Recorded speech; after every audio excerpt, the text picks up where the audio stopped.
축하합니다. 당신의 주식 계좌는 역대 최고치를 경신했습니다. 증권사 앱에서 울려대는 알림을 보며 흐뭇해하는 당신. 하지만 이상합니다. 분명 자산은 늘었는데 왜 점심값은 더 부담스러워졌을까요? 왜 내 월급으로 살 수 있는 아파트 평수는 점점 줄어들까요? 여기 더 기묘한 사실이 있습니다. 2000년 나스닥 지수로 살 수 있었던 금의 양과 2026년 오늘 23,000포인트가 된 나스닥으로 살 수 있는 금의 양이 거의 비슷합니다. 주가가 4배 넘게 올랐는데 말이죠. 경제학자들은 이걸 명목 대 실질의 함정이라고 부릅니다. 숫자는 커졌지만 그 숫자가 담고 있는 진짜 가치는 그대로거나 오히려 줄어든 겁니다. 마치 몸무게가 80kg에서 120kg으로 늘었는데 알고 보니 근육이 아니라 부종이었던 것처럼요. 오늘 우리는 26년간 계속된 자산시장의 거대한 착시를 벗겨낼 겁니다. 그리고 당신이 정말로 부자가 되려면 무엇을 해야 하는지 그 불편한 진실과 마주할 겁니다. 준비되셨나요? 2000년 3월 실리콘밸리는 샴페인을 터뜨렸습니다. 나스닥 지수가 5100포인트를 돌파했거든요. 닷컴 혁명이 세상을 바꾼다. 모두가 외쳤습니다. 그런데 정확히 1년 후 그 샴페인은 씁쓸한 숙취로 바뀌었습니다. 지수는 1100포인트까지 추락했으니까요. 이후 15년 길고 긴 회복의 시간이었습니다.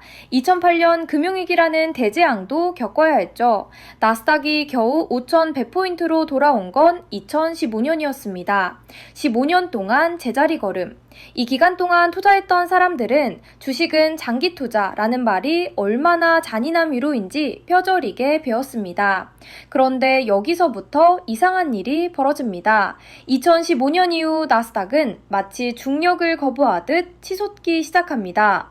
2020년 코로나 잠깐 흔들리다가 더 가파르게 상승합니다. 2022년 금리 인상 주춤하더니 다시 반등합니다. 그리고 2026년 1월 나스닥은 23,000포인트를 넘어섰습니다. 계산해 볼까요? 2015년부터 2026년까지 11년 동안 4.5배 상승한 겁니다. 연평균 15% 이상의 수익률이죠. 그런데 같은 기간 미국 GDP 성장률은 연평균 2%대에 불과합니다. 경제학에는 주가는 장기적으로 기업 이익을 따라간다는 원칙이 있습니다. 기업 이익은 결국 경제 성장률과 비례하고요. 그럼 GDP는 2%씩 커지는데 주가는 15%씩 커진 이유는 뭘까요? 혹자는 말합니다. 빅테크의 생산성 혁명 때문이야. 맞는 말일까요? 애플, 마이크로소프트, 엔비디아 이들의 성장은 눈부십니다. 하지만 이것만으로는 설명이 안 됩니다. S&P 500 전체가 심지어 낡은 산업군까지 모두 함께 올랐거든요. 미국 투자자들은 이제 확신에 차 있습니다. 주식은 무조건 오른다. 그런데 정말 그럴까요? 아니면 우리가 뭔가 중요한 걸 놓치고 있는 걸까요? 답은 대서양 건너편에 있습니다. 유럽은 끝났다. 2010년대 내내 월스트리트가 유럽을 조롱하던 말입니다. 실제로 유럽 스톡스 600 지수는 2000년 고점을 회복하는데 무려 20년이 걸렸습니다. 미국보다 5년이나 더 긴 암흑기였죠. 이유는 명확했습니다. 그리스 부채 위기 2010년, 브렉시트 2016년, 난민 위기, 독일 제조업 침체. 유럽은 끊임없이 문제를 양산했습니다. 유럽에 투자하느니 차라리 채권을 사겠다는 말이 농담이 아니었던 시절이죠. 그런데 2020년부터 조용히 그러나 확실하게 변화가 일어났습니다. 스톡스 600은 400선을 돌파하더니 2023년 500선 그리고 2025년 드디어 600선을 넘어섰습니다. 역대 최고치 경신입니다. 더 놀라운 건 구성입니다. 이 상승을 이끈 건 화려한 빅테크가 아닙니다. 네슬레, LVMH, SAP, 노보노디스크, 식품, 명품, 소프트웨어, 제약기업들이죠. 심지어 늙은 대륙의 상징이던 독일 자동차 업체들도 전기차 전환으로 주가가 반등했습니다. 경제 성장률은 어떨까요? 유럽연합의 2024년 성장률은 겨우 1.0%입니다. 독일은 사실상 제로 성장입니다. 인구는 정체되고 에너지 비용은 치솟고 중국 경쟁은 격화되는데 주가는 최고치입니다. 여기서 케인즈의 유명한 말이 떠오릅니다. 시장은 당신이 파산할 때까지 비합리적일 수 있다. 하지만 지금 시장은 정말 비합리적일까요? 아니면 우리가 합리성을 잘못 정의하고 있는 걸까요? 미국 나스닥, 유럽 스톡스 600 두 지수의 공통점은 명확합니다. 둘 다 경제 성장률을 압도적으로 초월했다는 것, 둘 다 펀더멘털로는 설명 안 되는 상승을 기록했다는 것. 경제학 교과서는 이렇게 가르칩니다. 주가는 미래 현금 흐름의 현재 가치. 그럼 미래 현금 흐름이 폭발적으로 늘어날 거라는 뜻일까요? 아니면 할인율 크게 낮아졌다는 뜻일까요? 답은 둘 다 아닙니다. 오히려 정반대죠. 성장률은 떨어지고 금리는 올랐습니다. 그럼 대체 무엇이 주가를 떠받치고 있는 걸까요? 1960년 미국 경제는 연평균 4.4%씩 성장했습니다. 돈 버는 속도가 빨랐죠. 대학 안 나온 공장 노동자도 집 사고 차 사고 애 둘 키우며 중산층으로 살 수 있었습니다. 이게 아메리칸 드림이었습니다. 2024년 미국 성장률은 2.1%입니다. 절반 이하로 떨어진 겁니다. 더 충격적인 건 유럽입니다. 1960년대 연평균 5.0%씩 폭풍 성장하던 유럽 경제는 이제 1.1%입니다. 5분의 1 수준이죠. 경제학자들은 이를 장기정체라고 부릅니다. 로렌스 서머스 전 재무장관이 2013년 처음 경고했을 때 사람들은 반신반의했습니다. 일시적 현상일 뿐이라고요. 하지만 10년이 지난 지금 그의 경고는 현실이 되었습니다. 그런데 여기 역설이 있습니다. 성장률은 반토막 났는데 주가는 사상 최고치입니다. 이게 말이 될까요? 전통 경제학의 솔로 성장 모형으로 설명해 볼게요. 경제 성장은 세 요소로 결정됩니다. 1. 자본 축적, 2. 노동력 증가, 3. 기술 진보. 이 셋이 잘 굴러가야 GDP가 커지고 기업이익이 늘고 주가가 오릅니다. 그럼 지금은 자본은 금리 인상으로 비싸졌고 노동력은 저출산으로 줄어들고 기술 진보는 AI가 있긴 한데 실제 생산성 향상은 아직 미미합니다. 세 요소 모두 빨간불인데 주가는 파란불입니다. 더 이상한 건 이게 최근 몇 년 만의 현상이 아니라는 점입니다. 1960년대부터 지금까지 60년 넘게 성장률은 꾸준히 하락했습니다. 그래프를 그리면 완벽한 하향 곡선이 나옵니다. 마치 중력에 이끌리듯 떨어지고 있죠. 반면 주가 그래프는 울퉁불퉁하긴 하지만 장기적으로는 우상향입니다. 2000년 닷컴 버블, 2008년 금융위기 때 크게 꺾이긴 했지만 결국 회복하고 더 올랐습니다. 경제학에는 디커플링이라는 개념이 있습니다. 원래 함께 움직여야 할 두 지표가 따로 노는 현상이죠. 지금 성장률과 주가가 딱 그렇습니다. 완전히 디커플링 되어 있습니다. 왜 이런 일이 벌어질까요? 혹시 주가가 미래를 선반영하는 걸까요? 지금은 성장률이 낮지만 곧 AI 혁명으로 폭발적으로 성장할 거야. 시장이 그렇게 믿는 걸까요? 아니면 완전히 다른 이유가 있는 걸까요? 이제 그 불편한 진실을 직시해야 합니다. 첫 번째 악재, 자본의 가격 폭등. 2020년까지 미국 10년 만기 국채금리는 2% 이하였습니다. 기업들은 거의 공짜로 돈을 빌릴 수 있었죠. 제로금리 시대였습니다. 테슬라가 적자되면서도 공장을 계속 지을 수 있었던 이유, 스타트업들이 VC 자금을 펑펑 쓸 수 있었던 이유가 여기 있습니다. 2024년 국채금리는 4%대입니다. 2배가 넘게 올랐죠. 기업 입장에서 투자 비용이 2배가 된 겁니다. NPV 계산을 해보면 금리가 2%에서 4%로 오르면 같은 프로젝트의 가치가 30% 이상 떨어집니다. 현실에서 어떤 일이 벌어졌을까요? 아마존은 신규 물류센터 건설을 연기했습니다. 메타는 메타버스 투자를 대폭 축소했습니다. 미국 전체 기업 투자 증가율은 2021년 15%에서 2024년 3%로 급락했습니다. 두 번째 악재, 사라지는 노동력. 한국 합계 출산율 0.72명, 중국 1.0명, 일본 1.26명, 독일 1.35명, 미국조차 1.62명으로 역대 최저입니다. 인구를 유지하려면 2.1명이 필요한데 선진국 중 이를 넘는 나라는 거의 없습니다. 이민을 받으면 되잖아. 맞습니다. 하지만 정치적으로 갈수록 어려워지고 있죠. 미국은 국경 장벽을 논하고 유럽은 난민 제한을 논합니다.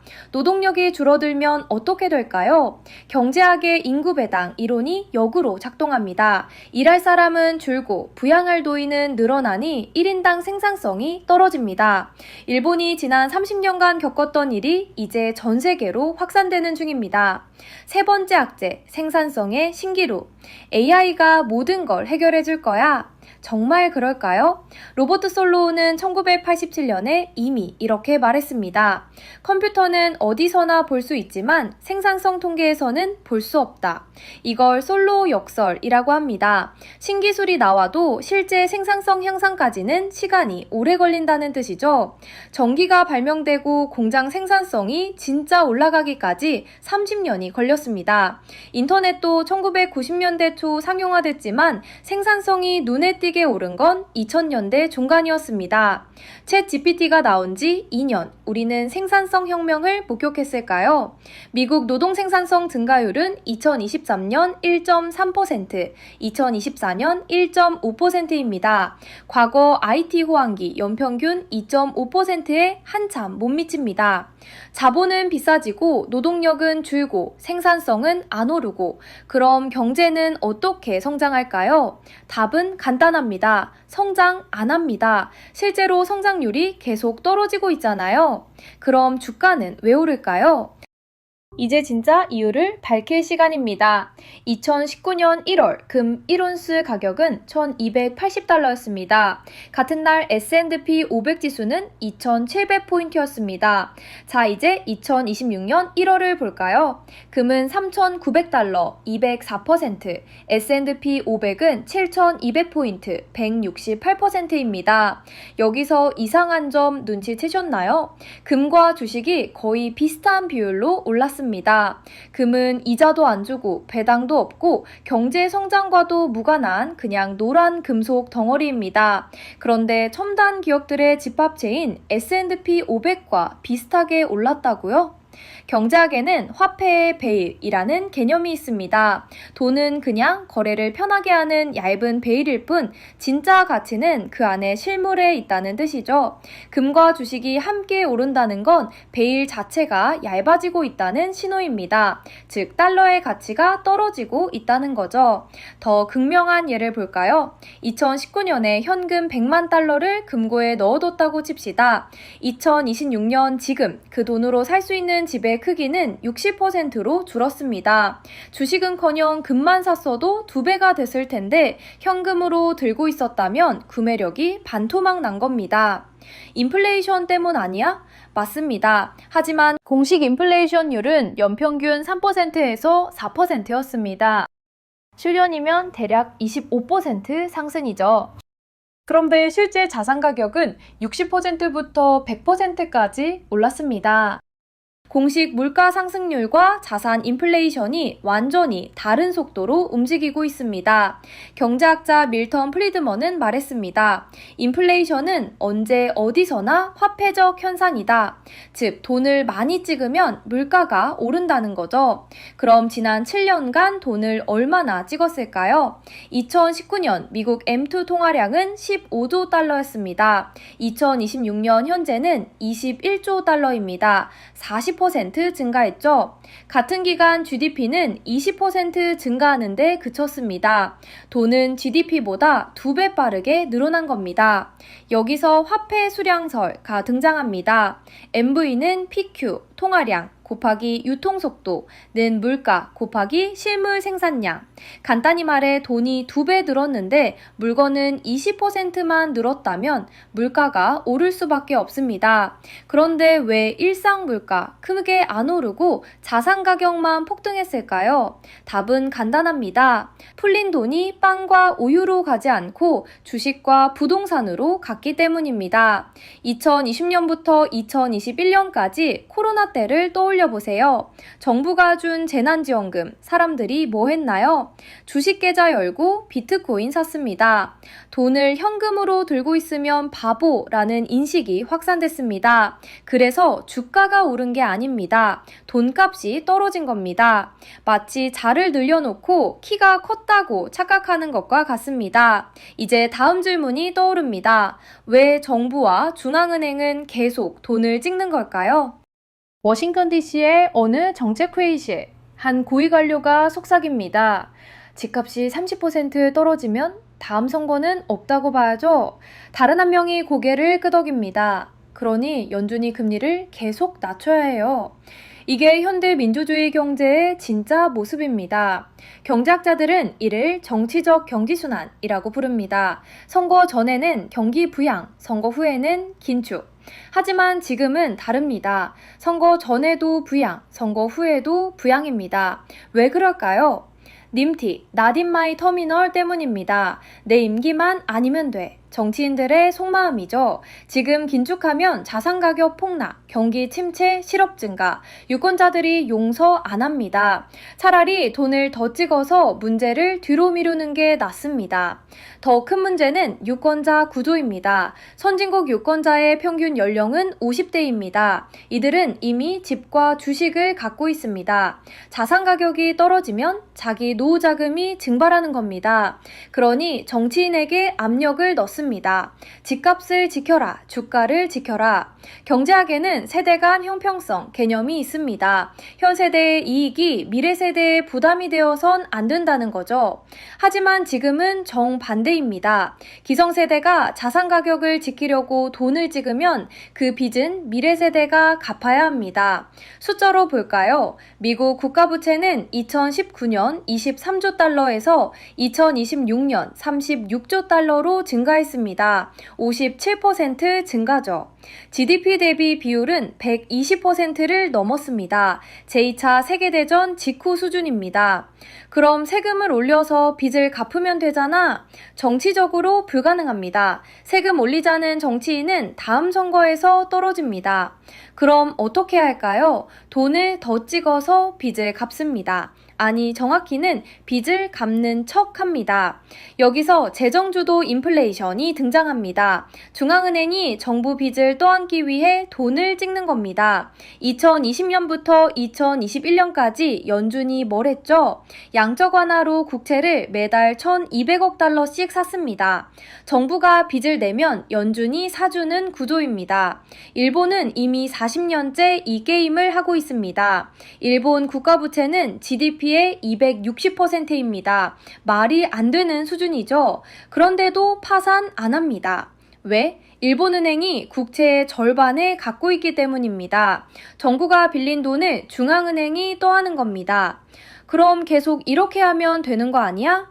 이론적으로는 가능합니다. 단 한 가지 조건이 있습니다. 사람들이 그 통화를 계속 신뢰해야 합니다. 달러를, 유로를, 엔을 믿어야 합니다. 하지만 믿음은 영원하지 않습니다. 역사는 증명합니다. 로마 데나리우스, 바이마르 공화국 마르크, 짐바브웨 달러 모두 절대 망하지 않을 통화였습니다. 지금은 역사책에나 나오죠. 그렇다면 우리는 어떻게 해야 할까요? 이제 개인의 생존 전략을 살펴봅니다. 할아버지 세대는 말씀하셨습니다. 돈을 모아라. 통장에 차곡차곡 쌓아라. 1970년대 은행 예금 금리는 10%가 넘었습니다. 예금만 해도 돈이 불어났죠. 저축이 미덕이었던 시절입니다. 2026년 지금 은행 예금 금리는 미국 기준 4% 정도입니다. 그래도 나쁘지 않네? 겉보기에는 그렇습니다. 하지만 인플레이션이 3%라면 실질 금리는 1%에 불과합니다. 세금까지 떼면 거의 제로죠. 더 큰 문제는 자산 인플레이션입니다. 주식과 부동산은 연 10%부터 15%까지 오르는데 저축은 1%씩 불어난다고요. 매년 격차가 벌어집니다. 5년이면 저축한 사람과 투자한 사람의 자산 차이가 2배가 됩니다. 경제학에는 시간 가치 개념이 있습니다. 미래의 1달러는 현재의 1달러보다 가치가 낮다는 거죠. 왜? 인플레이션 때문입니다. 그런데 지금은 이게 극단으로 치달았습니다. 현금의 가치가 너무 빠르게 떨어지고 있습니다. 실제 사례를 볼까요? 2019년에 100만 달러를 예금한 A씨와 S&P 500에 투자한 B씨를 비교해 봅시다. A씨 연 2% 복리, 2026년 114만 달러. 하지만 인플레이션을 감안한 실질 구매력은 약 90만 달러 수준입니다. 오히려 손해죠. B씨 연 13% 복리, 2026년 230만 달러. 인플레이션 감안해도 실질 180만 달러입니다. 7년 만에 2배의 차이가 났습니다. 같은 돈으로 시작했는데 말이죠. 그럼 다들 투자하면 되잖아? 맞습니다. 실제로 그렇게 되고 있습니다. 미국 가구의 주식 보유 비율은 2019년 53%에서 2024년 62%로 증가했습니다. 젊은 세대일수록 더 공격적입니다. 저축은 손해라는 인식이 확산된 겁니다. 하지만 여기 함정이 있습니다. 모두가 같은 전략을 쓰면 그 전략은 작동을 멈춥니다. 경제학의 합성의 오류죠. 한 사람이 축구장에서 일어서면 잘 보이지만 모두가 일어서면 아무도 이득을 못 봅니다. 모두가 투자하면 주식 가격이 과열됩니다. 밸류에이션이 천정부지로 치솟습니다. 2026년 현재 S&P 500의 PER는 27배입니다. 역사적 평균 16배보다 훨씬 높죠.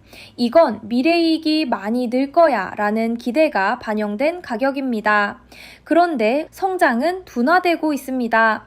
기대와 현실의 괴리가 커지고 있죠. 언젠가는 조정이 옵니다. 2000년처럼 2008년처럼 말이죠. 그럼 저축도 안 되고 투자도 위험하면 어쩌란 말이야? 정답은 없습니다. 다만 이건 확실합니다. 중앙은행이 돈을 찍는 속도를 개인이 땀 흘려 저축하는 속도가 절대 이길 수 없다는 것. 2020년 한 해 동안 연준이 찍은 돈은 3조 달러입니다.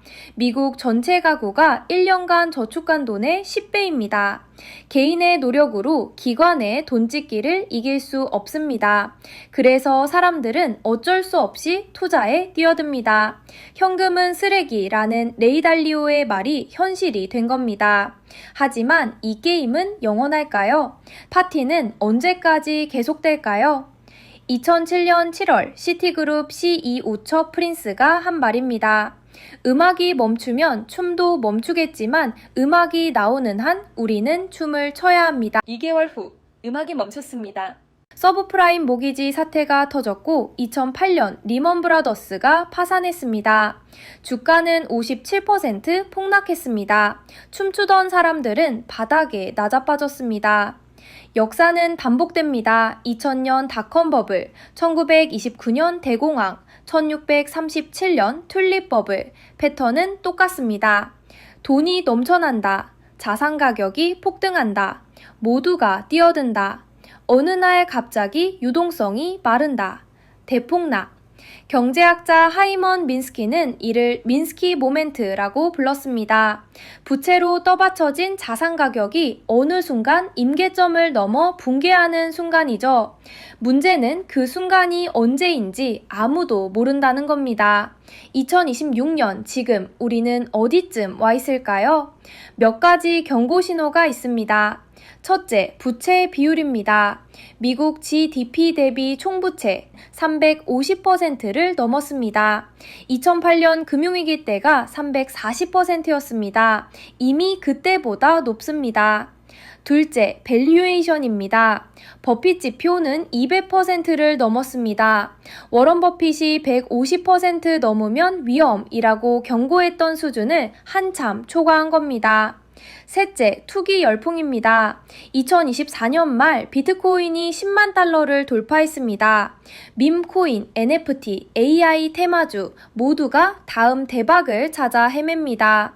1990년대 말 이번엔 다르다 라던 사람들처럼 말이죠. 하지만 이번엔 정말 다를 수도 있습니다. 왜? 중앙은행들이 2008년의 교훈을 배웠기 때문입니다. 절대 시스템을 무너뜨리지 않는다. 이게 그들의 신조입니다. 실제로 2020년 코로나 때 뭘 했죠? 무제한 돈 찍기로 시장을 구했습니다. 그럼 영원히 안전한 걸까요? 아닙니다. 중앙은행에도 한계가 있습니다. 바로 인플레이션입니다. 돈을 너무 많이 찍으면 물가가 폭등합니다. 2022년 미국 인플레이션이 9%까지 치솟았을 때 연준은 어쩔 수 없이 금리를 올렸습니다. 주가는 20% 빠졌죠. 여기서 중앙은행의 딜레마가 드러납니다. 자산 가격을 지키려면 돈을 찍어야 하는데 돈을 찍으면 인플레이션이 폭발합니다. 인플레이션을 잡으려면 금리를 올려야 하는데 금리를 올리면 자산 가격이 폭락합니다. 경제학에는 트릴레마 개념이 있습니다. 세 가지를 동시에 달성할 수 없다는 거죠. 자산 가격 안정, 물가 안정, 경제 성장. 셋 중 2개만 선택할 수 있습니다. 지금 중앙은행들은 1과 3을 선택했습니다. 대신을 포기한 겁니다. 그래서 인플레이션이 3%에서 4%와도 고착화되고 있습니다. 새로운 정상이 된 거죠. 하지만 인플레이션이 5%, 6%, 7%로 올라가면 그때는 선택이 바뀔 수밖에 없습니다. 1970년대 볼커 연준 의장처럼 인플레이션을 죽이겠다며 금리를 20%까지 올릴 수도 있습니다. 그때가 바로 유동성의 끝입니다. 그 순간이 언제 올지는 아무도 모릅니다. 내일일 수도, 5년 후일 수도, 10년 후일 수도 있습니다. 하지만 분명한 건 언젠가는 온다는 것입니다. 투자자의 지혜는 여기 있습니다. 파티를 즐기되 출구를 항상 확인하라. 춤을 추되 음악이 멈추는 순간을 대비하라. 자산에 투자하되 현금도 적정 비율 유지하라. 그리고 가장 중요한 것, 빚으로 투자하지 마라. 2008년 파산한 사람들의 공통점은 레버리지를 과하게 썼다는 겁니다. 주가가 오를 때는 레버리지가 수익을 극대화하지만 떨어질 때는 파산을 극대화합니다. 마지막 조언입니다. 이 글을 읽는 당신이 20대든 50대든 이것만은 기억하세요. 자산 가격 상승을 즐기되 그것이 당신의 진짜 실력이 아니라 중앙은행이 찍어준 돈 덕분이라는 걸 잊지 마세요. 점손함이 당신을 지켜줄 겁니다. 음악은 아직 멈추지 않았습니다. 하지만 볼륨이 점점 작아지고 있습니다. 귀 기울이세요. 당신의 재산이 달려 있습니다. 나스닥은 사상 최고치지만 과연 우리의 진짜 자산도 그만큼 늘어난 걸까요? 여러분은 지금의 상승장을 진정한 경제 성장으로 보시나요? 아니면 단순히 돈값의 하락이라고 보시나요? 지금 계좌를 보며 느끼는 솔직한 생각을 댓글로 남겨주세요. 오늘 영상은 여기까지입니다. 영상이 도움이 되셨다면 좋아요와 구독, 알림 설정까지 부탁드립니다. 앞으로도 다정한 경제 지식으로 가장 먼저 찾아뵙겠습니다. 감사합니다.